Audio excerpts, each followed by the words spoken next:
Hi, I'm Melissa, and this is the Book Break. And today I'm talking to an author you may not have heard of yet, but you're going to be excited you do.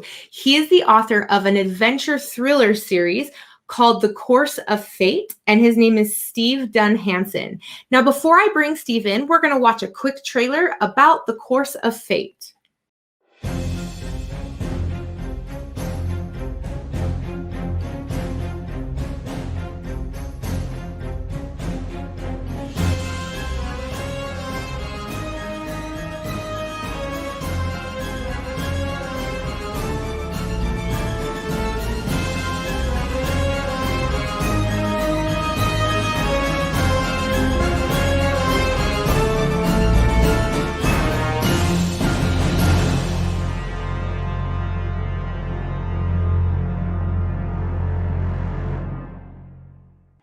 Hi, Steve. Thank you so much for being here with us.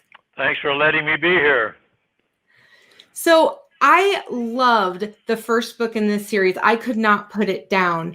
Can you tell us a little bit more about book one, which is Find? Well, we have a shaman in Mexico who is more connected with ancient times than he is today, and he has a bark paper manuscript that hints to the location of hidden records that were concealed some 2 millennia ago by a Mesoamerican people who were destroyed. And they were hidden up so that they couldn't be found until now.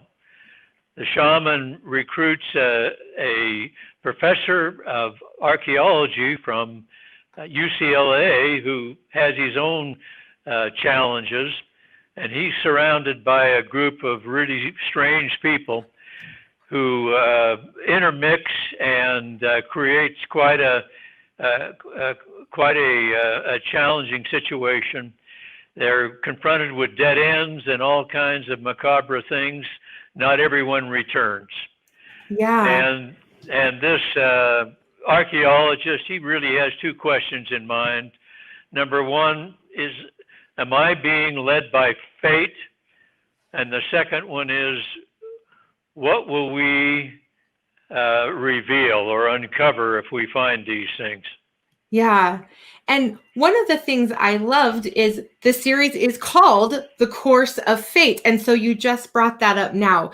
And I know that this book, to me, I actually felt like I was getting a bonus book in book one, because about halfway through the book, I was excited because I got some good resolution. And then I got to get another story in it, which I thought was so great. So the first book is Find in the series. Now, the second book is called Shattered. And Shattered is a book that continues with Dr. Nathan Hill, the anthropologist, and carries us on into that story deeper. Tell us a little bit more about Shatter. Well, Shatter is an extension, in a sense, of Find. What happens in Find directly affects what takes place in Shatter. And I think just capsulizing what Shatter's about, we can look at today in the United States and what's been happening, the divisiveness, the discord, the dishonesty, all of this, where will this lead? And Shatter really kind of takes it from here. We see the United States in a very, very precarious position.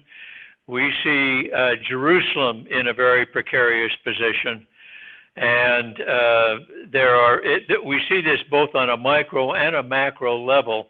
So we're seeing how individuals are affected, and we're seeing how the whole world is being affected. And I think that there's some very compelling polling scenes, scenarios in there, and the idea and the thought and the hope is that it will get people thinking both about the context in which we live, but as well as their own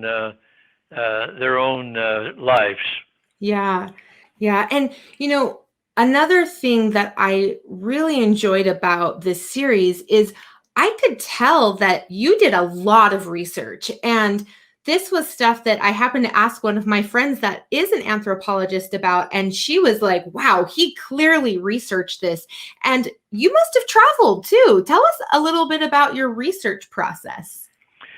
Well, I'm not sure I could have written these books 30 years ago. My research assistant just went all over the place to help and assist me, and his name is Google. And what was available on Google and the ease in accessing made it. So in terms of time, I would guess that I spent anywhere from a third to half of my total time writing in doing the research. And Yeah, by the way, I've been to these places, at least been in the areas, been to Guatemala, Mexico, Jerusalem, and so forth. yeah. And I think you did a great job bringing these places to life in these books. So I've got to ask more about now book 3. So book 3 is called Gather. And I'd love for you to give us a little bit of a hint, not too much because it's the conclusion, but give us a little bit of a hint of what we see in Gather. All 3 books have a connection with scriptural prophecy. And the third book here is the culmination, and we're seeing signs all over the place, but I'm not sure people are recognizing them. We're going to see, it's almost apocalyptic, in fact. You're going to see catastrophes, including a pandemic that makes COVID-19 look like a walk in the park. Yeah. But again, we're seeing on a micro and a macro level, we're going to see cataclysmic things take place, but we're going to see mega changes taking place in individuals, both for good and for bad. Yeah. And it's interesting that your book really does look at the scriptures, and a lot of this is coming from them. And, just the other day, my own son says, Mom, it looks like we've got the second coming soon. And, if I had read this series, 10, 15, 20 years ago, I don't think that it would hit so close to home as it does now. But one of the things that I also really enjoyed about it is it's not scary and horror in the sense that like doom and gloom. It's like there's hope. So yeah, bad things are happening in this world, but the Course of Fate, this series will help us to also remember there's hope and there are good people out there too. And it keeps us on our toes. So I absolutely love that. So I've got to ask you, Steve, are you planning on writing any more adventure books? Well, the answer is I have at least one more in mind. This one would be more science fiction, but I look at it kind of as my opus.